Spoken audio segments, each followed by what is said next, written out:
안녕하세요. 오늘은 2020년 7월 13일 월요일 아침입니다. 오늘도 우리 안에서 우리에게 예수 그리스도를 증거하시는 성령님께서 이 시간 우리의 귀를 열어주시고 하나님 아버지의 음성을 듣게 하여 주시기를 소망합니다. 오늘 함께 읽고 묵상할 하나님의 말씀은 이사야 55장 1절에서 7절까지 말씀입니다. 오호라 너희 모든 목마른 자들아 물로 나아오라. 돈 없는 자도 오라. 너희는 와서 사 먹되 돈 없이 값 없이 와서 포도주와 젖을 사라. 너희가 어찌하여 양식이 아닌 것을 위하여 은을 달아주며 배부르게 하지 못할 것을 위하여 수고하느냐. 내게 듣고 들을지어다. 그리하면 너희가 좋은 것을 먹을 것이며 너희 자신들이 기름진 것으로 즐거움을 얻으리라. 너희는 귀를 기울이고 내게로 나와 들으라. 그리하면 너희의 영혼이 살리라. 내가 너희를 위하여 영원한 언약을 맺으리니 곧 다윗에게 허락한 확실한 은혜이니라. 보라 내가 그를 만민에게 증인으로 세웠고 만민의 인도자와 명령자로 삼았나니 보라 내가 알지 못하는 나라를 내가 부를 것이며 너를 알지 못하는 나라가 내게로 달려올 것은 여호와 내 하나님 곧 이스라엘의 거룩하신 이로 말미암음이니라. 이는 그가 너를 영화롭게 하였느니라. 너희는 여호와를 만날 만한 때에 찾으라. 가까이 계실 때에 그를 부르라. 악인은 그의 길을 불의한 자는 그의 생각을 버리고 여호와께로 돌아오라. 그리하면 그가 긍휼히 여기시리라. 우리 하나님께로 돌아오라. 그가 너그럽게 용서하시리라. 1절의 하나님의 말씀은 좀 이상한 점이 있습니다. 목마른 자들에게 물을 마시러 나아오라고 하시고 그것을 사 먹을 돈이 없는 자들도 오라고 하시는데 그런데 와서 사 먹으라고 하십니다. 돈을 내지 말고 사 먹어라. 값을 치르지 말고 사 먹어라. 꼭 말장난 같기도 하고 언어 유희 같기도 합니다. 주님께서 말씀하시는 것은 아마도 사 먹을 돈이 없는 자, 능력이 없는 자라 할지라도 하나님께 나아오기만 하면 그것을 마실 수 있기 때문에, 먹을 수 있기 때문에 돈이 없어도 오기만 하라고, 오기만 하면 먹고 마실 수 있다고 말씀하시는 것 같습니다. 이사야서를 계속해서 읽을 때 하나님께서 그 백성들에게 그리고 우리들에게도 얼마나 오라, 오라, 내게로 나아오라 라고 말씀하시는지 모릅니다. 첫 장의 말씀에서부터 우리에게 오기만 하라고, 오기만 하면 내가 씻을 것이라고, 새하얗게 씻을 것이라고 말씀하셨습니다.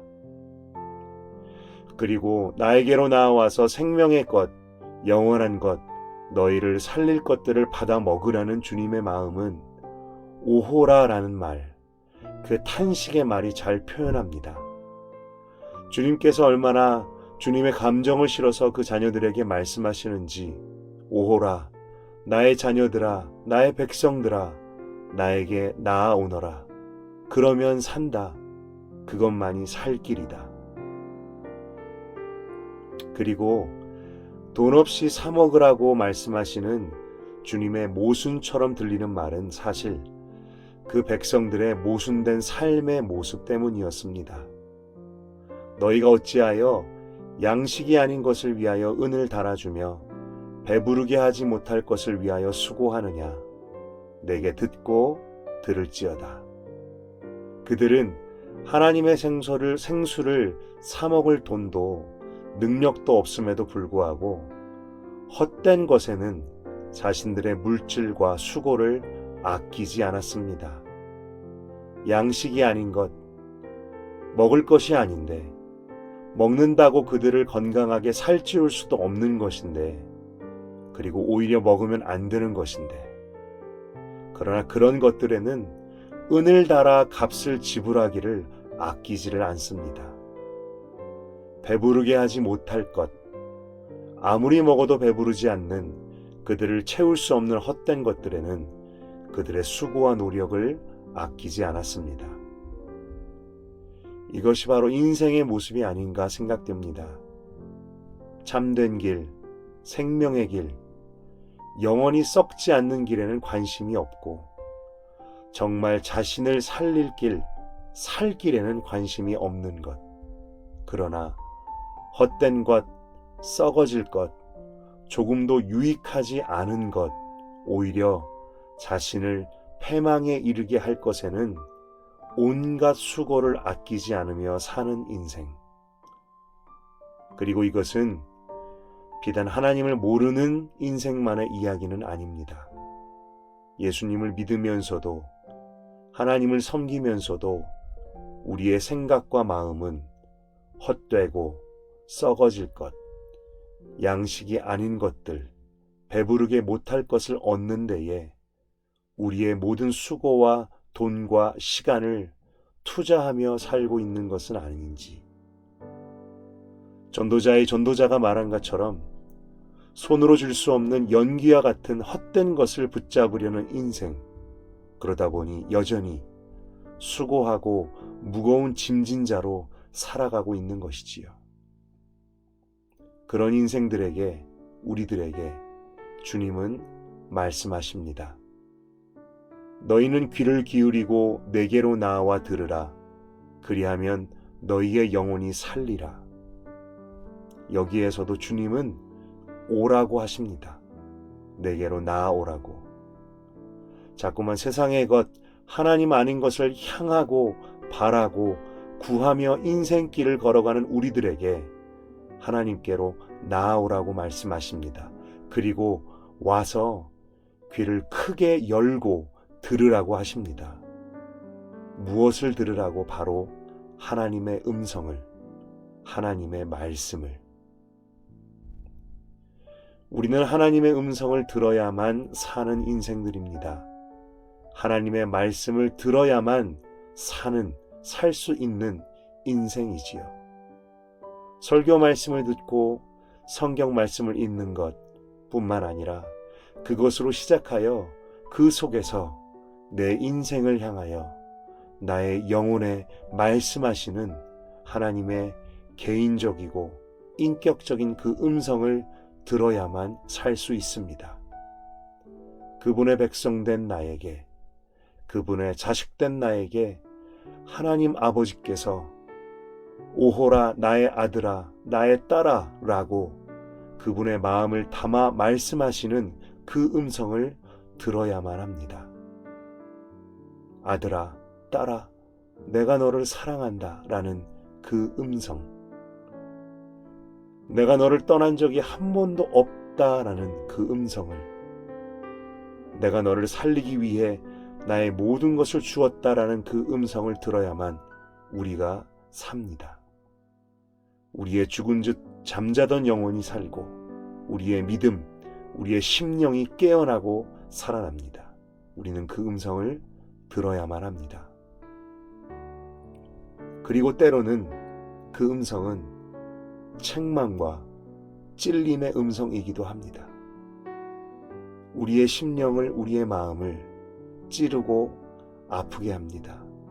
하지만 그 책망은 부드럽고 따뜻합니다. 결코 나를 정죄하고 판단하는 음성이 아닙니다.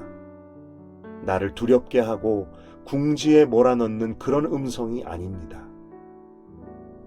마치 이솝 우화에서 해와 바람이 나그네의 외투를 벗기는 내기를 했을 때 바람이 아무리 비바람과 폭풍으로 나그네를 휘몰아쳐도 그의 외투를 벗기는 데에는 실패하였지만 따뜻하고 강렬한 햇볕 앞에서 나그네가 스스로 외투를 벗었던 것처럼 주님의 그 책망의 음성은 우리로 하여금 스스로 하나님 앞에 우리의 허물과 잘못과 죄악을 인정하며 나아오게 합니다. 우리가 반드시 기억해야 할 것은 성령님의 음성은 우리를 죄책감과 두려움으로 몰아가지 않는다라는 것입니다. 참 회개는 그 두려움 앞에서 벌 받을까봐, 매를 더 맞을까봐 하는 것이 아닙니다.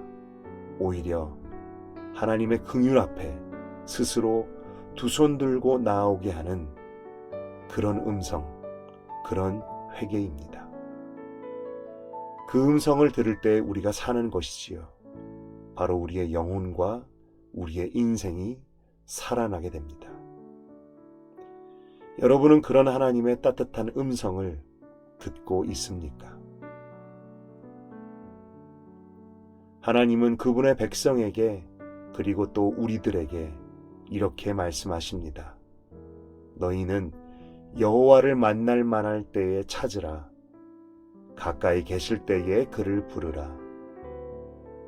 언제가 하나님을 만날 만한 때일까요? 언제가 하나님께서 우리의 가까이에 계실 때일까요? 신앙의 여정을 살펴보면 각자에게 은혜의 때라는 것이 있는 것 같습니다. 하나님께서 은혜를 나에게 깨닫게 해주시는 때, 영혼을 살리는 그 음성, 상한 심령을 치유하는 말씀과 은혜의 손길을 경험하게 해주시는 때, 내가 원하든 원하지 않던 하나님께서 우리에게 주시는 은혜의 때인 것 같습니다. 그런데 그 은혜의 때에는 공통점이 있습니다. 그것은 바로 그 때는 하나님께서 우리의 마음을 낮추시고 겸손케 하시고, 그리고 우리로 하여금 가난한 심령으로 하나님께 나아가게 하시는 때라는 것입니다. 하나님은 언제 우리를 만나 주실까요? 하나님은 언제 우리의 가까이에, 우리 곁에 계실까요? 그때는 다른 특별한 때가 아니라 우리의 마음이 애통하고 낮아져서 통회하며 하나님께 나아가는 그런 때일 것입니다. 이사야서 57장 15절 말씀에 지극히 존귀하며 영원히 거하시며 거룩하다 이름하는 이가 이와 같이 말씀하시되, 내가 높고 거룩한 곳에 있으며 또한 통회하고 마음이 겸손한 자와 함께 있나니 이는 겸손한 자의 영을 소생시키며 통회하는 자의 마음을 소생시키려 함이라. 하나님께서는 지극히 높고 거룩한 하나님의 보좌에 있으시면서도 또한 통회하고 마음이 겸손한 자와 함께 있으신다고 합니다. 그리고 그들이 주님께 나와 주님을 찾을 때 그들의 영을 소생시키시고 그들의 마음을 소생시키신다라고 약속하시고 말씀하십니다. 하나님을 만나기를 원하십니까? 그것은 우리 모두의 갈망이고 소원일 것입니다. 하나님을 만날 만한 때, 하나님께서 우리의 가까이 계실 때는 바로 우리의 마음이 가난하고 겸손하고 애통하며 통회하는 그 때라고 하십니다. 그렇다면 하나님을 만나기를 소원하는 우리들, 하나님께서 우리의 삶을 소생시키시고 회복시키시길 원하는 우리들은, 그런 우리들이 해야 할 바는 낮고 낮은 마음으로 하나님 앞에 나아가는 것 밖에는 없을 것입니다. 내가 바로 죄인이라고 고백하며 내게는 소망이 없다고, 나 스스로는 아무것도 할 수 없다고, 애쓰고 노력했지만 실패뿐이었다고 애통하며 통회하며 나아가는 것. 하나님을 만날 수 있으면 좋고 못 만나면 할 수 없는 그런 때, 그런 마음이 아니라 하나님이 아니면 살 수 없다라는 그런 마음으로, 하나님을 꼭 만나야만 한다는 그런 마음으로 나아가는 것. 우리가 언제 이런 마음을 가질 수 있을까요? 바로 우리가 하나님 아버지의 음성을 들을 때일 것입니다. 예배를 통하여, 말씀을 통하여, 찬양을 드릴 때, 그리고 기도를 통하여, 그리고 삶의 자리에서 우리가 주님께 귀 기울일 때 주님은 말씀하시는 분이십니다. 하나님께서는 생명의 길이 우리의 앞에 있음에도 불구하고 그 생명길보다 다른 길을 더 사랑하여서 헛된 것, 양식 아닌 것, 배부르게 못할 것을 찾고 구하고 그것을 주기 위하여 애쓰고 수고하는 우리 인생들에게 말씀하십니다. 너희는 여호와를 만날 만할 때에 찾으라. 가까이 계실 때에 그를 부르라. 악인은 그의 길을, 불의한 자는 그의 생각을 버리고 여호와께로 돌아오라. 그리하면 그가 긍휼히 여기시리라. 우리 하나님께로 돌아오라. 그가 너그럽게 용서하시리라. 오늘 이 아침에도 또한 매일 주님 앞에 말씀과 기도로 나아가는 그 시간에 우리를 살리시는 주님의 음성을 듣기를, 그 음성을 듣고 살기를 간절히 소망합니다. 이 시간에 몇 가지 질문들을 가지고 우리 자신을 돌아보며 함께 묵상해 보기를 원합니다. 당신은 하나님을 향하여 목마르고 심령이 가난한 자입니까? 아니면 세상을 향하여 목마르고 가난한 자입니까? 당신에게 하나님을 만날 만할 때는 언제입니까? 요즘 당신은 하나님을 만날 수도 있고 못 만날 수도 있는 때를 살고 있습니까? 아니면 반드시 그분을 만나야만 하는 때를 지내고 있습니까? 그리고 오늘 당신에게 들려주시는 성령님의 음성은 무엇입니까? 그것에 어떻게 반응하겠습니까? 이 시간 잠시 묵상하기 원합니다.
이 시간 함께 기도하겠습니다. 하나님 아버지, 우리가 아버지 앞에 나아가기를 원합니다. 나에게 와서 나에게 들으라고 하시는 그 음성을 듣고 우리가 살기를, 우리의 영혼이 소생하기를 간절히 원합니다. 그럼에도 불구하고 우리가 주님 앞에 나아가기를 게을리하고 애쓰지 않는 것이 또한 우리의 연약함임을 고백합니다. 하나님 아버지, 오늘 이 아침에 함께 말씀을 묵상하고 나누는 우리 한우리 지체들에게, 주님의 사랑하시는 주님의 그 자녀들에게 간절한 마음으로 주님을 찾게 하시고 낮은 마음으로 주님 앞에 나아가게 하셔서 우리의 귀를 크게 여시고 우리가 우리 한 사람 한 사람을 향한 아버지의 음성을 듣게 하여 주시옵소서. 그 음성을 들을 때 우리가 살 것을 믿습니다. 우리의 영혼이 깨어나고 소생된 것을 믿습니다. 주님, 우리 한 사람 한 사람의 삶 가운데 말씀하시고 듣게 하시고 영혼과 인생이 살아나는 그 놀라운 일들을 오늘도 우리에게 허락하여 주시옵소서. 말씀하시는 주님을 사모합니다. 예수님의 이름으로 기도드렸습니다. 아멘.